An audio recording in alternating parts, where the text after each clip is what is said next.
Ahora quisiera que leamos esta noche, por favor, en el Evangelio de Mateo, capítulo 13.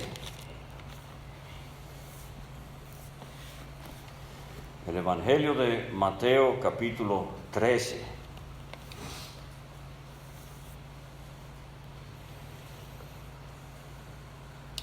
Dice así el versículo 1: Aquel día salió Jesús de la casa y se sentó junto al mar. Y se le juntó mucha gente, y entrando en la barca se sentó, y toda la gente estaba en la playa. Y les habló muchas cosas por parábolas, diciendo: He aquí el sembrador salió a sembrar.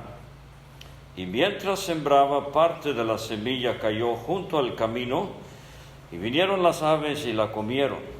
Parte cayó en pedregales, donde no había mucha tierra, y brotó pronto, porque no tenía profundidad de tierra.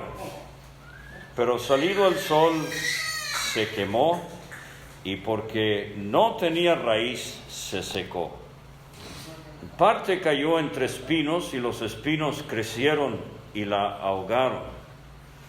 Pero parte cayó en buena tierra, y dio fruto, cual a 100, cual a 60, cual a 30 por uno. El que tiene oídos para oír, oiga.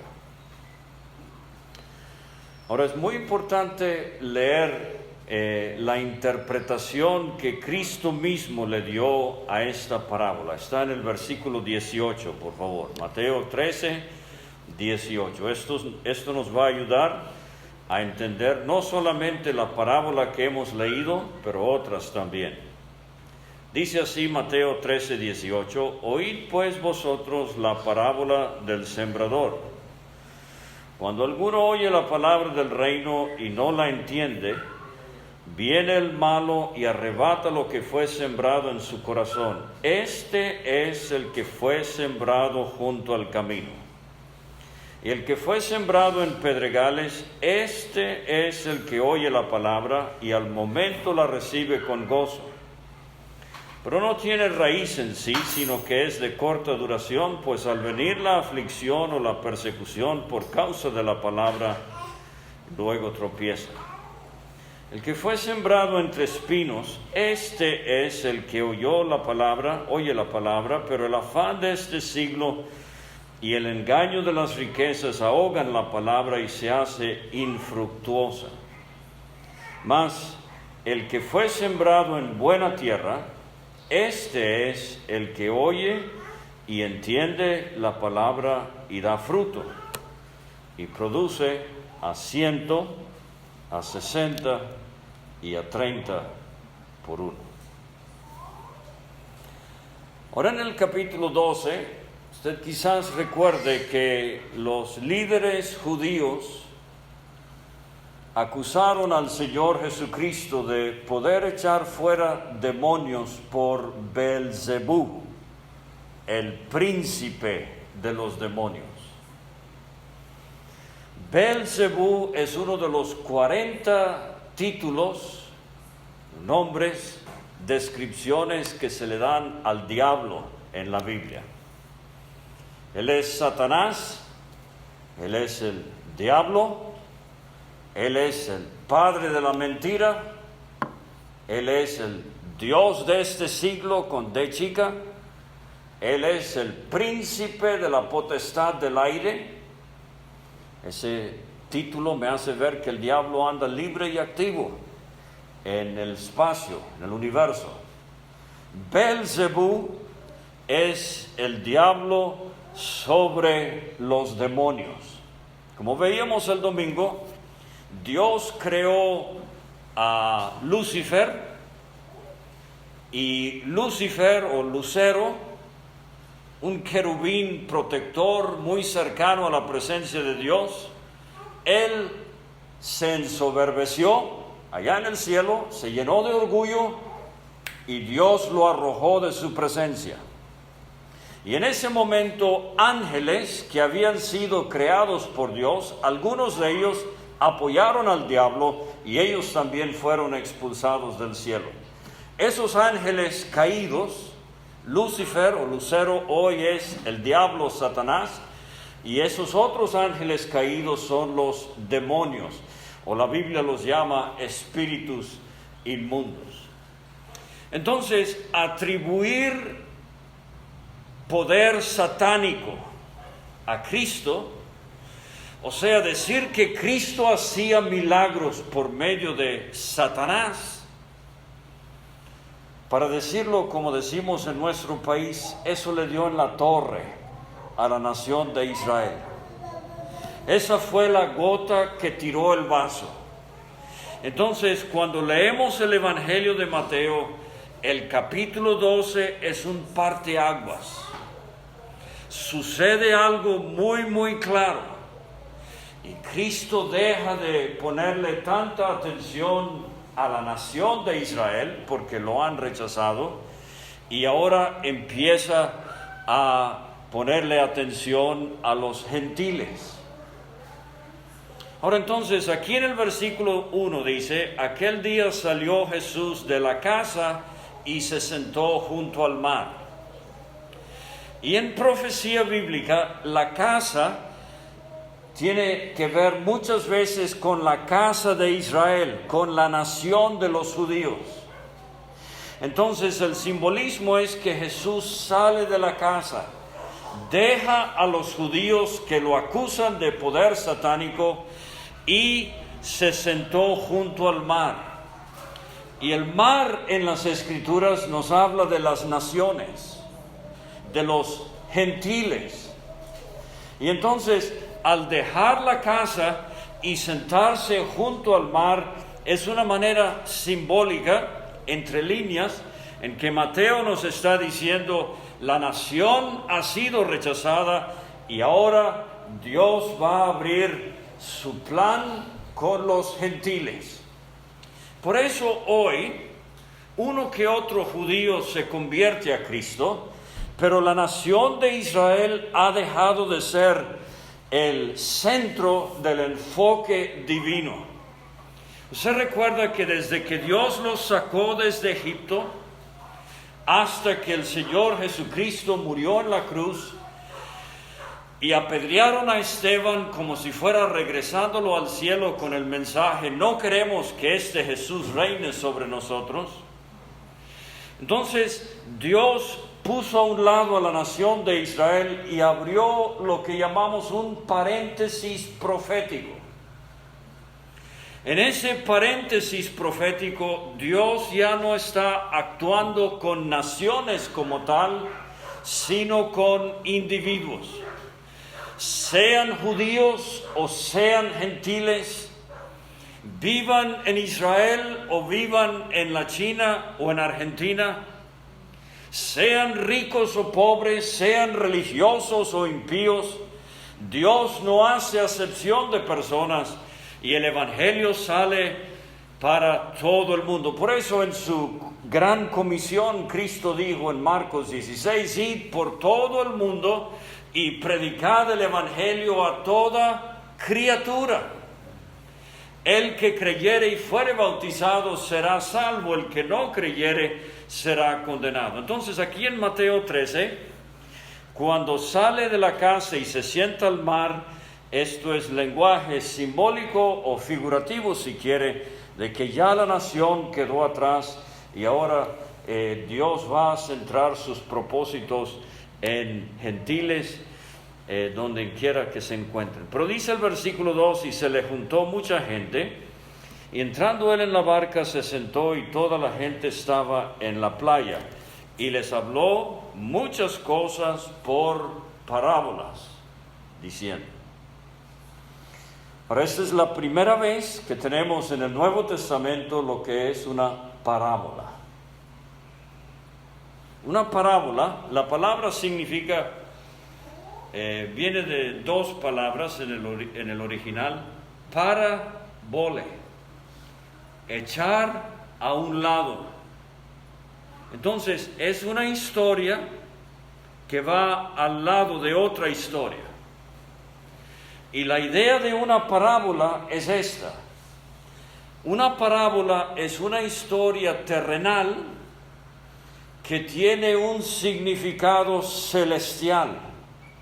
O si quiere, es una historia de la vida cotidiana que tiene enseñanza moral o espiritual. Entonces, la primera parábola es la parábola del sembrador. En su tiempo, así como hasta en nuestros días, Cristo vio que un hombre iba con un saco con semilla y él iba aventando la semilla en el campo. Y al observar que la semilla cayó en 4 clases de tierra diferentes, Cristo toma esto y le da una rica, sumamente instructiva, importante lección espiritual. Y ese va a ser el tema de esta noche con la ayuda del Señor. Entonces, la primera cosa que tenemos en el versículo 3 dice: he aquí el sembrador salió a sembrar. Ahora, en la interpretación que nos da Cristo, en el versículo 19, dice: cuando alguno oye la palabra del reino. Entonces, ahí está el primer dato. En esta parábola, la palabra del reino es la palabra de Dios, el Evangelio. Y la tierra en donde cae la semilla, que es la palabra del reino, estas son las diferentes personas que escuchan el Evangelio. Entonces, ¿quién es el que está regando la semilla? Bueno, en primera instancia, nuestro Señor Jesucristo, pero por extensión, toda persona que predique el Evangelio públicamente o comparte el Evangelio en privado. Cuando usted le regala un folleto a una persona, usted está sembrando la palabra del reino. Cuando usted le contesta preguntas en cuanto a su fe a la compañera en el trabajo, usted está sembrando la palabra del reino. Ahora, el sembrador, él riega la semilla, pero Dios es el que la hace crecer en el ámbito natural. Así también en el ámbito espiritual. Nosotros no tenemos poder para hacer germinar la semilla. Esa obra es de Dios. Entonces usted y yo podemos compartir el Evangelio, pero no debemos obligar a las personas a que respondan al llamado. Por eso es que aquí en el centro evangélico no llamamos personas al frente. No hacemos una oración para que repitan como si fueran loros huastecos. No. Esto es algo muy individual. Esto es algo muy personal. La palabra se predica, la semilla se riega y entonces Dios hará su obra a su tiempo en cada uno. El Señor Jesucristo tocó algo similar en Juan capítulo 1. Él dijo que en el mundo estaba Él mismo, el mundo por Él fue hecho, pero el mundo no le conoció. A lo suyo vino y los suyos no le recibieron. Mas, dice el Señor Jesucristo, a todos los que le recibieron. ¿Quiénes? No los que son engendrados de sangre, ni de carne, ni de voluntad de varón. Esas 3 cosas significan esto: que la salvación no corre en la sangre. Mi bitatarabuelo podría ser salvo, y mi tatarabuelo también, y mi abuelo también, y mi papá también, pero eso no significa que yo sea salvo. No corre en la sangre. Esto es algo personal de cada uno. Pero ¿cuántos hay que se confían de que viven en una familia cristiana o viven en un país cristiano, así llamado, y creen que por eso son cristianos? Cristo dice, no es de sangre, tampoco es de voluntad de carne. O sea, no es algo que yo puedo producir. No es algo que yo puedo hacer por mis obras, por mi esfuerzo. Y no es de voluntad de varón. Ahí vuelvo al tema de que no es que un hombre pueda decir, yo ahora te pronuncio salvo. No. O sea, podemos ayudar a alguien. Si alguien viene y dice, mire, yo a veces tengo dudas de que si soy salvo o no, si soy creyente. Bueno, le preguntamos, mire, usted ha tenido un momento en su vida cuando se arrepintió de sus pecados. Sí. ¿Usted reconoció que era pecadora o pecador en el camino que iba al infierno y se detuvo? Sí. ¿Y usted recuerda un momento en su vida, quizás no recuerde la fecha en el calendario, pero recuerda un momento en su vida cuando se detuvo y clamó a Dios por la salvación de su alma, aceptó a Cristo como su Salvador? Sí. Bueno, a la luz de la palabra de Dios, la Biblia dice, el que cree tiene vida eterna. Fíjese, no le estoy diciendo yo que es salva o salvo, le estoy mostrando que la Biblia dice que tal persona es salva. Hay una gran diferencia. Ahora entonces, vamos a ver las 4 clases de tierra. La primera cosa que necesitamos entender es que el problema en la parábola no es con la semilla. La semilla es buena. Yo recuerdo hace unos años, me invitaron a la casa una pareja, ella muy dispuesta a escuchar, él muy renuente. Y conforme se desarrollaba la plática y tratábamos de contestar todo con libro, capítulo y versículo. No nuestros inventos, nada de sueños y visiones y cosas raras. Además, ¿qué dice la Biblia? ¿Qué dice la Escritura?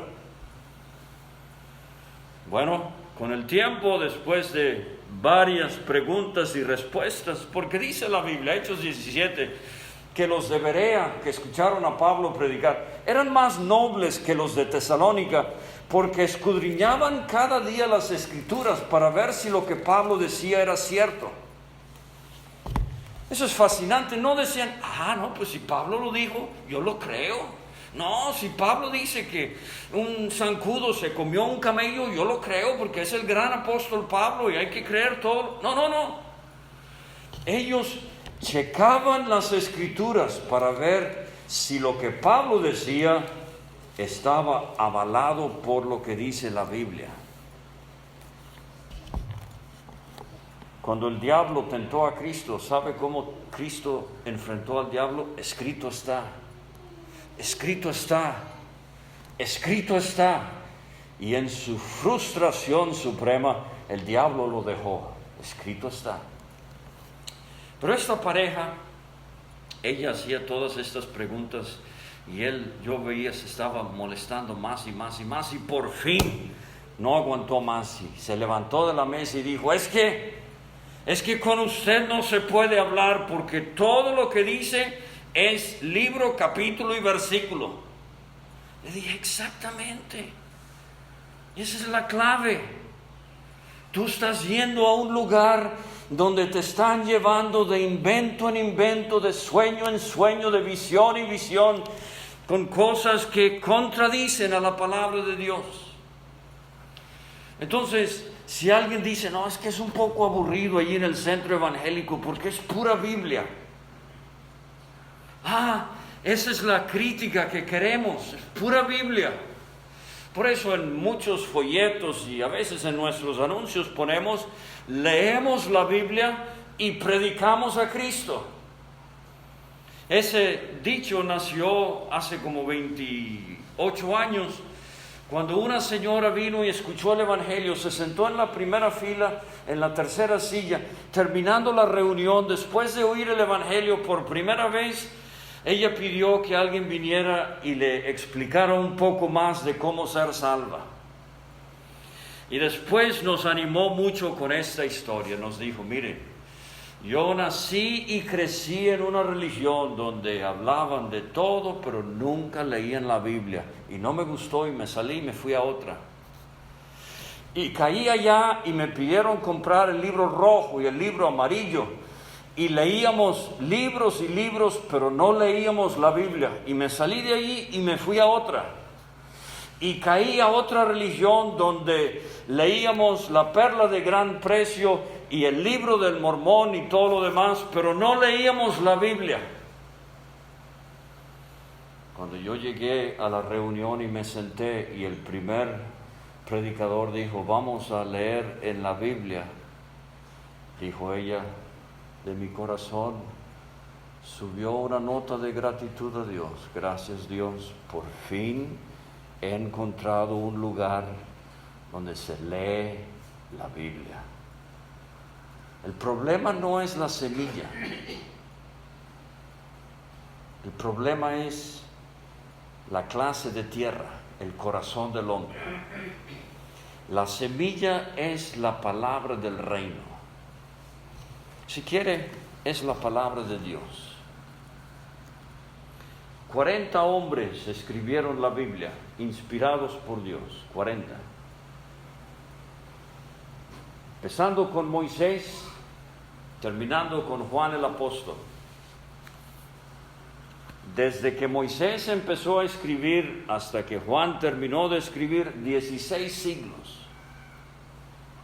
66 libros desde el Génesis hasta el Apocalipsis. Ni un solo error,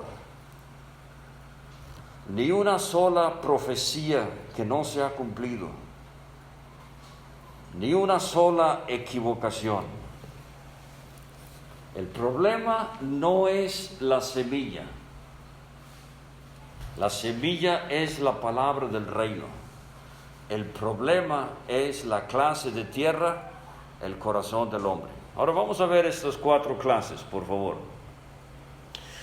Mateo 13, versículo 4. Mientras sembraba, parte de la semilla cayó junto al camino y vinieron las aves y la comieron. Ahora dije al principio que hay que ver cómo Cristo interpretó esto. Versículo 19. Cuando alguno oye la palabra del reino y no la entiende, viene el malo y arrebata lo que fue sembrado en su corazón. Entonces los pájaros que se llevan la semilla nos hablan del diablo y los demonios, que se llevan el mensaje predicado al momento de escucharse. Repito, versículo 19, cuando alguno oye la palabra del reino y no la entiende, ahora, junto al camino, esa es la tierra bien compactada, dura, no la entiende porque no quiere entenderla.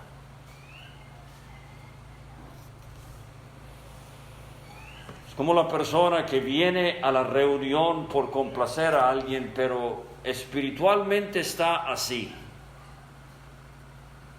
No voy a escuchar, no quiero saber nada de esto, no me interesa, nada más vengo por complacer. No la entiende. Viene el diablo o un demonio y se lleva la semilla. Dice, arrebata lo que fue sembrado en su corazón.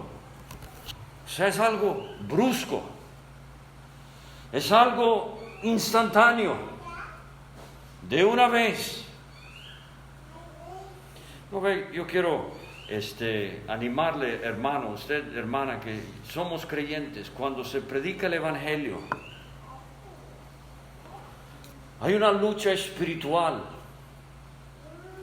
Y se han dado situaciones donde personas se han sentado a escuchar el Evangelio y Dios toca sus corazones. termina la reunión y en sus almas, en sus más adentros hay el profundo deseo de ser salvos. Y nosotros los creyentes a veces hasta aún podemos ser usados por el enemigo. Y termina la reunión y vamos con el amigo que ha escuchado el Evangelio y le decimos: ¿te fijaste que Messi jugó el domingo y metió 18 goles?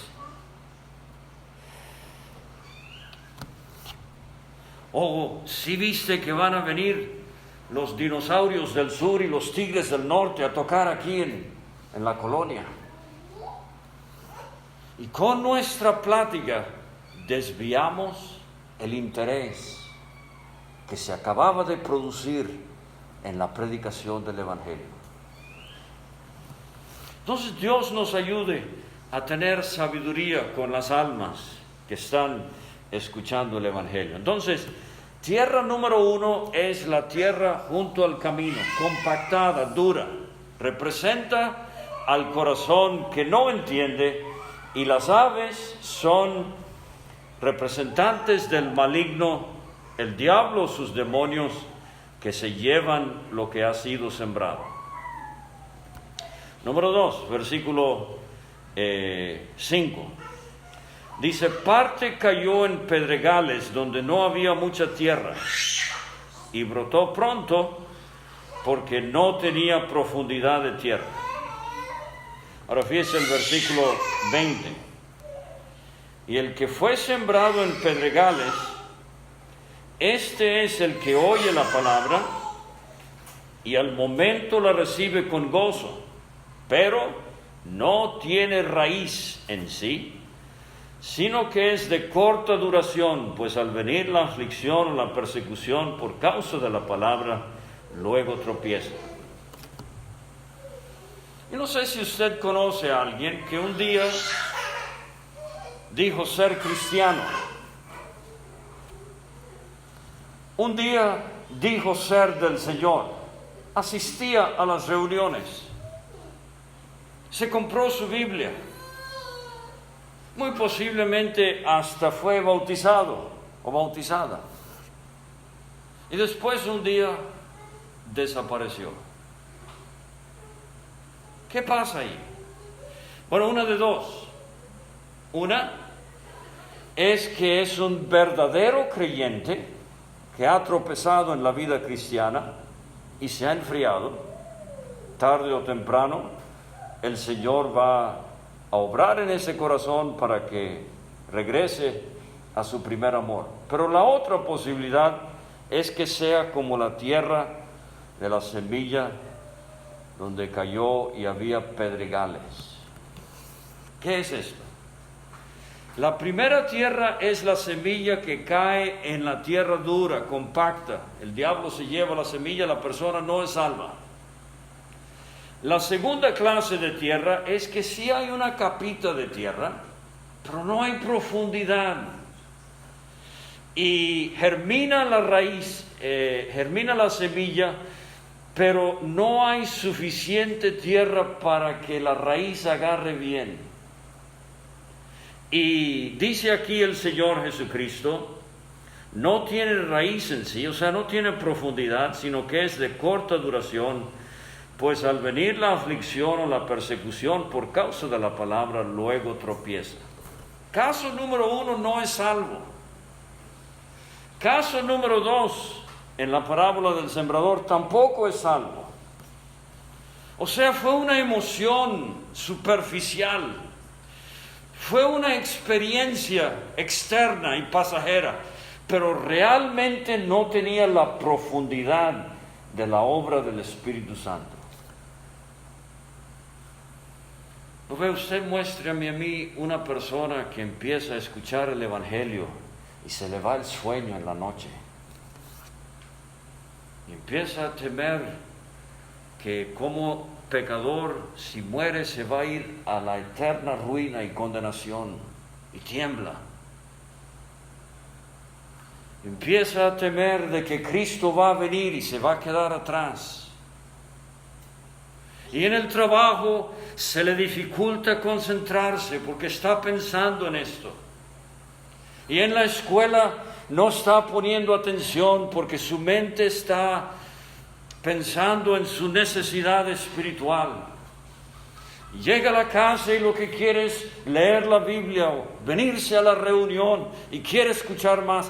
Esas son evidencias de la obra profunda del Espíritu Santo, como si fuera abriendo surcos en la tierra. Pero aquí no. Caso número 2 es alguien muy superficial, donde la semilla cae, pero no hay compungimiento de corazón, no hay contrición por el pecado, no hay arrepentimiento genuino, es nada más una emoción superficial. Bueno, vamos rápidamente con caso número 3, versículo 7. Parte cayó entre espinos, y los espinos crecieron y la ahogaron.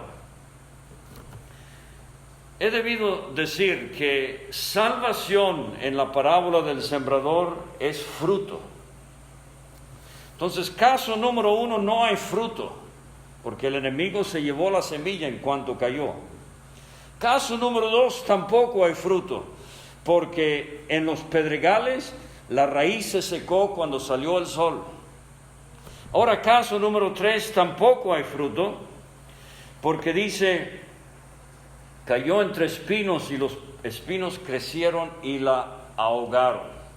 Ahora, ¿cómo interpreta Cristo esto? Él dice en el versículo 22, el que fue sembrado entre espinos, este es el que oye la palabra, pero el afán de este siglo y el engaño de las riquezas ahogan la palabra y se hace infructuosa. Esa es la persona que oye el Evangelio, pone el asunto en la balanza de su vida. Yo quiero ser salva, quiero ser salvo. Pero ya no le puedo pegar al gordo. ¿Todavía existe el gordo? ¿O ya pasó? ¿La lotería? ¿Sí? Una vez en un taxi en Zamora, donde vivimos, pero hace muchos años, me subí al taxi, estaba bien viejito este taxi, bien destartalado, y el hombre grandote, enorme, casi no cabía yo en la silla, en el asiento adelante con él. Y pues yo no conocía muchas expresiones todavía en México, y ahí vamos en camino y me dice, ¿usted le ha pegado al gordo? Casi le digo, no, pues no, yo no tengo costumbre de pegarle a gordos. Pero después me di cuenta que me estaba preguntando si me había ganado la lotería. La persona dice, no puedo. No le agrada al Señor que juegue los gallos, o que le apueste a las Chivas o a la América. Y es que me gusta pasar la tarde con mis amigos. Y el afán de este mundo y las riquezas ahogan la palabra y se hace infructuosa. Fíjese, la semilla junto al camino viene el diablo. Ese es enemigo número 1. Cuando predicamos el Evangelio, cuando sembramos la semilla, tenemos que saber que el diablo se va a llevar la semilla cuando pueda. Número 2, cuando sale el sol de persecución y la persona le da vergüenza. Yo dije que me interesa el Evangelio, pero ya me dijeron aleluya. Y ya se están riendo de mí, se están burlando de mí. No, yo no puedo, no aguanto todo esto. Esa es la carne. Y ahora número 3, los espinos ahogando la palabra, ese es el mundo. Y la palabra se hace infructuosa. Pero número 4, dice el versículo 8, pero parte cayó en buena tierra y dio fruto, salvación, cuál a 100, cuál a 60, cuál a 30 por 1. ¿Qué dice Cristo? Versículo 23, mas el que fue sembrado en buena tierra, este es el que oye y entiende la palabra y da fruto y produce a 100, a 60, a 30 por 1. Tengo que terminar. Usted escuchó el Evangelio, aceptó a Cristo, hay fruto. ¿Cómo le va con esas víboras y serpientes, palabras perversas que antes salían frecuentemente de su boca? ¿Ya aprendió a hablar bien? ¿Cómo le va con su entretenimiento? Aquellas cosas que antes le llamaban tanto la atención. ¿Cómo le va con sus amistades? ¿Prefiere a los del mundo o le gusta más estar con los creyentes? El verdadero creyente es el que da fruto. ¿No ven? Los primeros 3 casos no hubo fruto. La semilla se la llevó el diablo. La raíz la quemó el sol de persecución. La plantita la ahogó los espinos. Pero en la tierra buena cayó la semilla, germinó, creció y dio fruto.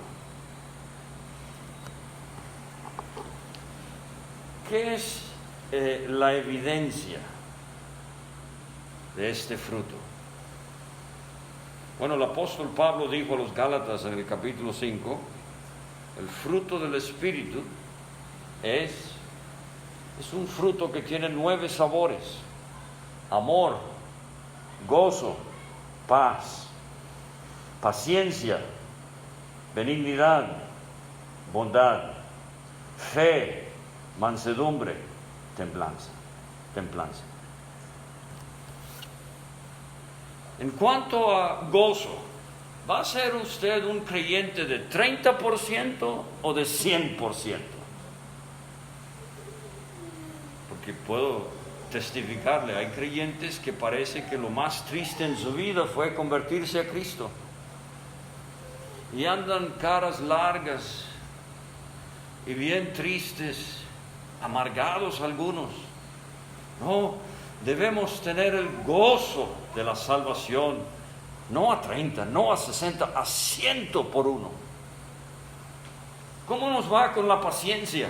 Ese fusible tan cortito, cuando antes de conocer a Cristo explotábamos por cualquier cosita. Que el Señor nos ayude a dar fruto y que nuestro fusible se alargue más y más y que nuestra paciencia sea al 100 por uno. O sea, es la cosecha que Dios quiere ver en la vida de un creyente. Lea Juan 15 algún día y busque la palabra fruto. Y le voy a dar un dato: va a encontrar fruto y va a encontrar más fruto y va a encontrar mucho fruto. Y eso es lo que Dios quiere ver de cada uno de nosotros. Él quiere ver fruto. Él quiere ver más fruto. Él quiere ver mucho fruto. Fruto, 30%. Más fruto, 60%. Mucho fruto, 100 por uno. O sea, 100 veces más de lo que era desde el momento que aceptó a Cristo como Salvador. Entonces aquí está la primera parábola de Mateo 13, la parábola del sembrador. Que el Señor bendiga